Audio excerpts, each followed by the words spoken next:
Chris Rubio, patent-holding innovator and global brokerage lead at UPS. UPS isn't just a shipping company. They're a strategic mastermind pioneering the very architecture of global trade. I started my career as a package driver. Kind of a humble beginning for someone who is one of the global innovators. Although I was experienced in global trade, I really didn't understand it much at all. The more I learn, the less I feel that I know. Wow, I thought the bar exam for lawyers was tough, but sounds like it's nothing compared to this. You're standing on a higher pedestal already, Chris. My philosophy from my dad was always surround yourself with people that are much smarter than you are. I try and do that as often as I can, so thanks for coming into the picture, Chris.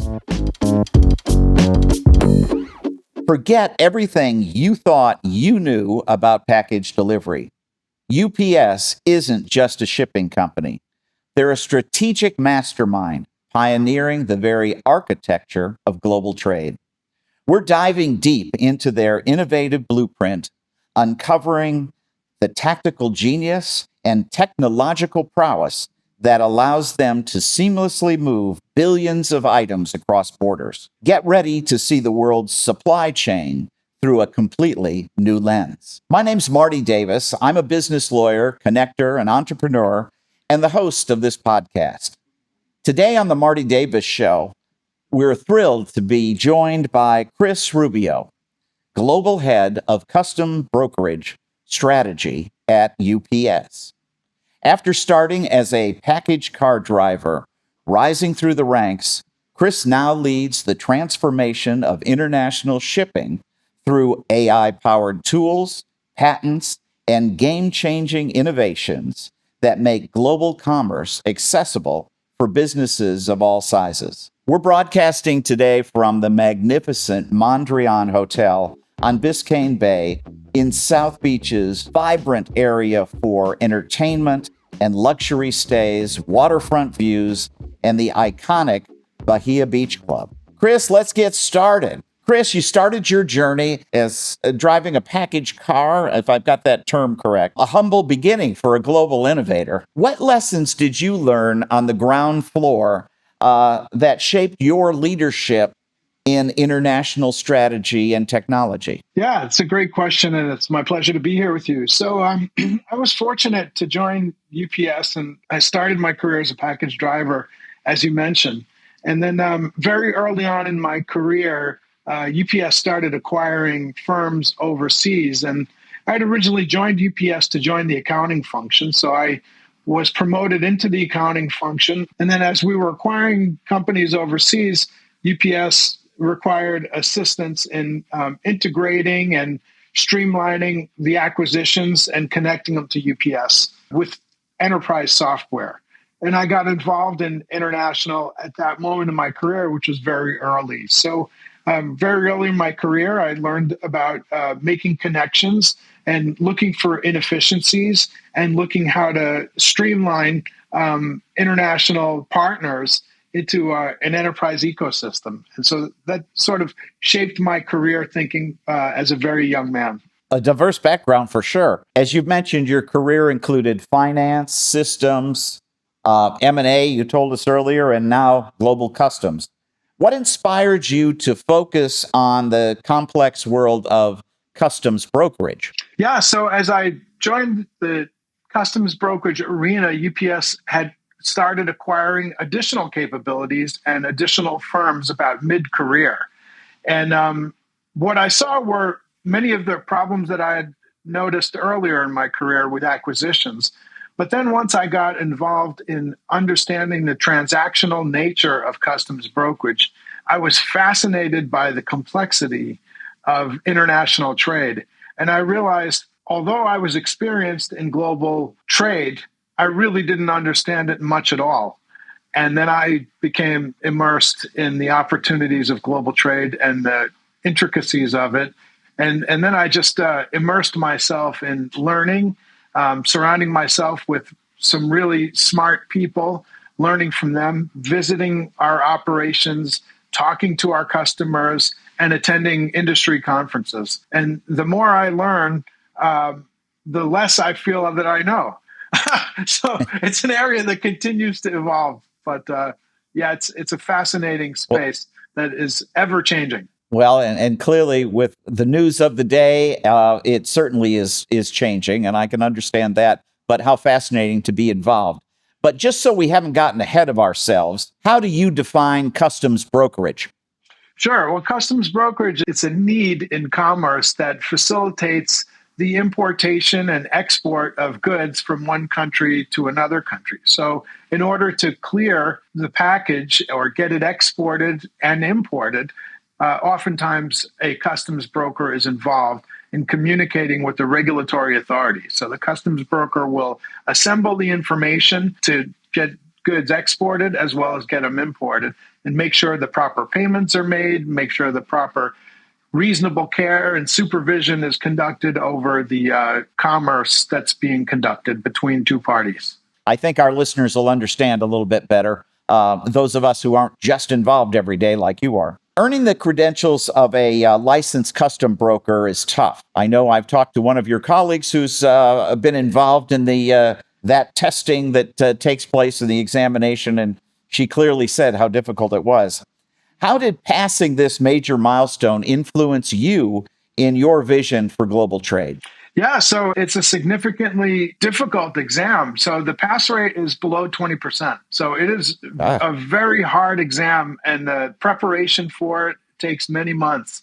And so it's not uncommon for people to fail this test 3, 4, or 5 times and even give up. So I've met people along the way. So it is a very rigorous test because the responsibility is high, because you're making sure that commerce that is being conducted is properly reported to the U.S. regulatory authorities. wow, I thought the bar exam for lawyers was tough, but sounds like it's nothing compared to this. You're standing on a higher pedestal already, Chris. Chris, most entrepreneurs see global shipping as risky or unattainable, especially, smaller businesses. What's the biggest myth you encounter, and how does UPS debunk those misconceptions to open up new international opportunities for small and medium sized businesses? That's a great question. So, yeah, there is a real apprehension among customers with a lack of understanding of how to move their products to different markets around the world. Typically, from the United States, the very first trading partner that companies will seek to engage with is Canada. Because it's our neighbor, they're so close. But even with Canada, there are regulations that are required to classify products and to provide documentation for rules of origin, which is where the product originates. So UPS provides tools for our customers that help them understand the documentation requirements. We also provide tools for our customers that enable them to understand the potential costs involved in moving the product to another country. So there's transportation costs, which are understandable. How much should I pay to move the product from where we pick it up to where it's going? But then there's the customs charges, which are oftentimes unknown to parties that are engaging in trade. So people don't regularly understand that, yes, there should be a tariff, and depending on the country that you're shipping to, and the tariff must be collected and paid by someone. So it could either be paid by the recipient or it could be paid by the person who's shipping it. And that's important because that's a cost of the product. And it's not necessarily a cost by the provider. It's a cost that needs to be remitted to the government. Well, it's great. And I understand you do a lot of programming. In fact, I was lucky enough to be in one of your seminars that Barbara Elian and Carlos Serrano did for the chamber that I'm involved in here in Miami. And it was fascinating how you take the care and the information that you need to make things move smoothly through this and make certain that your customers understand that. And also, you had programs that are out there where the pricing of it can be set up so that it's automatic and it's guaranteed that the consumer is going to know exactly what those charges are, which is certainly a benefit for the seller and for the buyer on e-commerce, right? That's right. Yeah, indeed. Yeah. That's an ambition of ours, is to make it simple and transparent for our customers. Well, I know just as you said that the more you've learned, the more you know how much you don't know.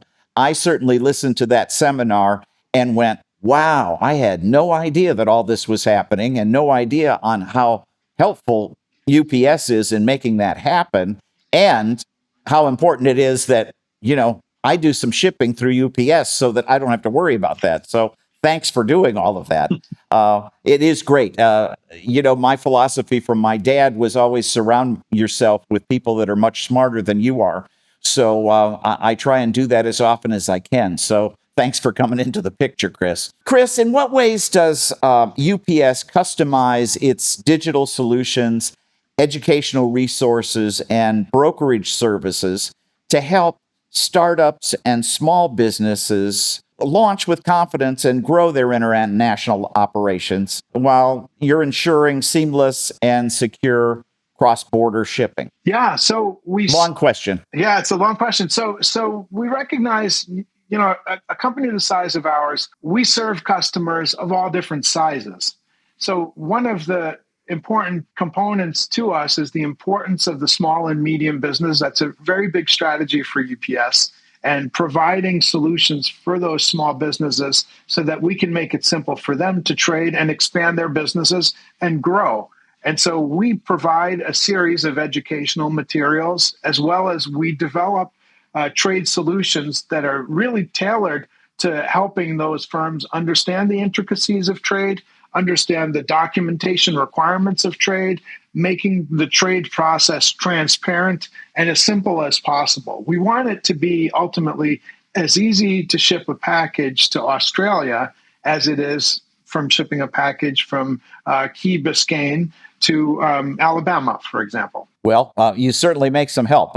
After my seminar that I had, it is incredible, the difference. Can you share a recent story where your innovations helped a business expand or survive these major trade challenges of the day? Yeah, so I was on a visit to China back in April, prior to the onslaught of the initial change in regulation between China and Hong Kong and the United States. So there was a tariff change that was planned to be underway beginning in May, and I happened to be on a business trip. So I visited a company in China who was manufacturing auto parts, and they were going to be greatly impacted by the new costs that were going to be incurred due to the tariff changes. And so we helped them understand alternative sourcing destinations and help them understand alternative locations for where their product could be sold. And we also had a dialogue about how they might shift their trade patterns so that they could minimize the cost to their end consumers, and then helping them understand where they might look for new markets in the cases where things might become too expensive here for goods in the United States. No, that's a great service. And it's got to be even more complicated. Certainly, trade with China is changing, seems like hourly. Indeed. And I'm sure that's going to be that way for the near future. Adding on to that, we're going through some really demanding and complex supply chain environments these days. How does AI give UPS a competitive edge in breaking down global trade partners, barriers, and ensuring some maybe frictionless international shipping? Yeah, it's great. So AI is an amazing tool set in this particular environment, because the customs brokerage business is really a business that surrounds itself with information. So in order to move goods, if you think about the three flows of commerce, you have the physical movement of goods, which is moving the goods throughout the supply chain from pickup onto a plane or onto a ship, and then onto maybe another ship or even a train, and then finally onto a delivery, which could be on a package car or even a bicycle. So that's the physical flow. And then you have the information that must travel at the same speed as the goods, oftentimes even faster, depending on the mode of transport. So the information has to be linked to the goods that are physically present. And then there's the flow of funds, which also must follow those two other flows of commerce. So in customs brokerage, we talk about the middle piece, which is the flow of information. And so if you think about the flow of information, what's critically important is digitizing that. So how can AI digitize a transaction? For example, if you produce an invoice to your customer of the product that you're selling, and you think that maybe there are millions and millions of different kinds of invoices. So one key component is something as simple as how do we take that invoice and how do we make it digital? And so it comes out of your own invoicing system, yet it needs to go to a company in Germany or France or Italy or China. So it has to be translated. And if you think about all the cost of recapturing the information that's already on your invoice, that's part of the journey. So the invoice is a primary source document for a customs brokerage transaction. So any international shipment will require the invoice. And so one of the amazing challenges, how to make that digital and then how to get that information as early as possible in the life cycle of a package. So there's one, and that's a brilliant AI use case, for example. And then once you have the invoice, then the magic can really begin, because once you've digitized it, then what can you do about it? What are the alternate ways of describing that product? What's the optimal duty that could be paid on that product? And this is where AI can really help. So that's an example of where AI might help minimize the cost of the transaction. And then finally, AI can learn about patterns in the transactions where we could say, your product looks like this, but other companies like you, their products look like this. And if we could make yours look like theirs, you may be able to save money. So these are some examples of where AI is useful in global trade. And it's a wonderful tool. And it's really just at the beginning, because there are other components to global trade, such as, secure supply chains, taking advantage of weeding out bad players, bad actors, illicit products, violations of trademarks and copyrights. And this is where having the information can then be run against AI agents that can then detect these anomalies. So we like to call it, in the world of customs, shrinking the haystack of those exceptions, right? So there's millions of products that are moving. How do we find the ones that really don't belong in supply chains? And this is another use case of AI in helping find those anomalies that are maybe customers that are maybe evading taxes or having security types of violations or having forced labor type of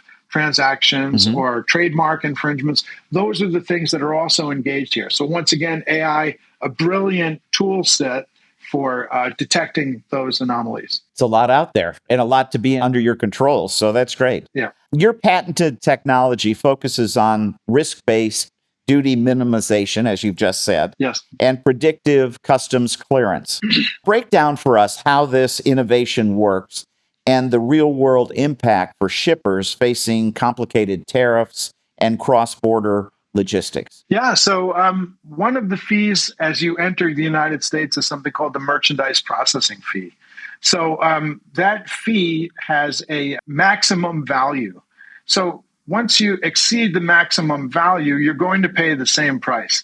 So what we found with customers, especially the large importers, was that they were not optimizing the ability to consolidate entries. And so we thought, well, if you could consolidate your entries, you could then achieve the maximum price without having to pay for continuous new entries. And so we offered up an AI solution to this. We said, okay, well, if we were to consolidate, the one thing that happens is it creates risk for the customer because you risk the potential for an inspection. The more and more product that you add into a particular entry, the higher your risk would be of that bigger consolidation potentially being inspected. So what we did was we built AI that detected the types of products and the risk of inspection in different ports. We married that up. Oh, wow. And then we married up the ability to optimize and reduce the cost of consolidating. And that became our patented technology that we sold. And that's really a signal to us about how we can use AI to solve risk-based and cost minimization products. So those two things go hand in hand. So now that we've got the patent for it, we can then go into new business problems and think about using the same application to take care of those two problems, a risk problem and a financial minimization problem. How do we put those together to solve trade problems? Chris, as e-commerce explodes and business eye global growth, how has UPS positioned its digital customs solution to help even the smallest startups level up internationally? Yeah, so we develop a series of tools. One important tool is something called the global checkout. So this is a tool that enables our customers to understand the end-to-end costs of products that they're shipping around the world, inclusive of the duties and taxes. And global checkout guarantees the price so that there will be no change. And that provides transparency. And we're finding many of our small and medium customers are highly interested in this new product. It's actually the first in the industry. If you didn't have this tool, what happens is the costs become a surprise to the receiver upon importation. And oftentimes they are unaware that they have to pay this extra fee, and they end up abandoning the packages. So to avoid that problem, we load that up front and we provide that tool to our small and medium businesses. And we're finding that they're very excited about using that tool. Oh, yeah, that's got to be great because everybody wants to know how much it cost and not be surprised. I'm continually asked about legal fees, and can you give us a flat fee for what you're doing? And I've been thinking about that, and I thought, well, if I build a house, someone tells me how much the house is going to cost. They don't tell me it's going to be, $300 an hour until we finish, and we'll let you know at the end. So lawyers are moving on to flat fees and some certainties, just as you're providing that. So I think it's great. And it certainly does level that playing field. Chris, with new tariffs, shifting regulations, and rising customer expectations, what does future proofing global logistics look like for UPS? Yeah, so future proofing for us looks like continuing to add tools and continuing to educate our customers. And so we're challenged with how to make every interaction with our customers personal. And so, regardless of the size of your business, we want to help you with very personal messaging. So, the future for us is how do we help someone that's shipping T-shirts if they have a T-shirt business? Or how do we help someone if they have a bracelet business? Or how do we help someone who's doing pottery? And how do we provide the tools and the transparency that allows them to understand that their products can reach global markets, and UPS can help take you there? Good information. You've called AI the new energy of the Industrial Revolution.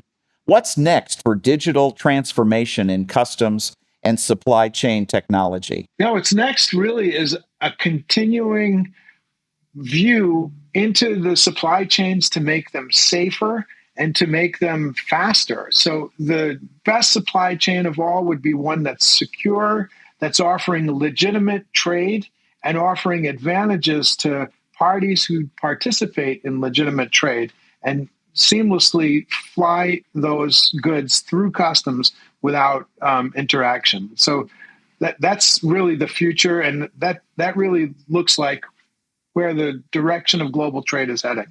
How do we know about a product and clear that product without any disruption, with complete transparency to how much that's going to cost ahead of time? What innovations or market trends are you most excited about? Drones, green logistics, or something else entirely different? Mostly what excites me is the AI journey and digital agents. And so there's something called agentic AI. And what that does is it uses digital agents to process transactions that are repeatable. And that's the most exciting thing for me in this space. There's billions of customs entries that take place every year around the world.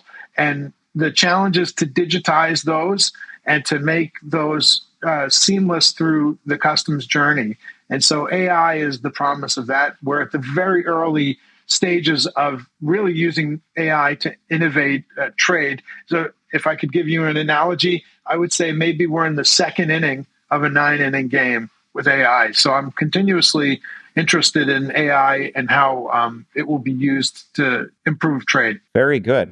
And let's hope that's not one of these World Series ball games and going into how many innings it was. That's right, So 18. over those normal 9 innings. Yes, That's 18. Right. My gosh, yes.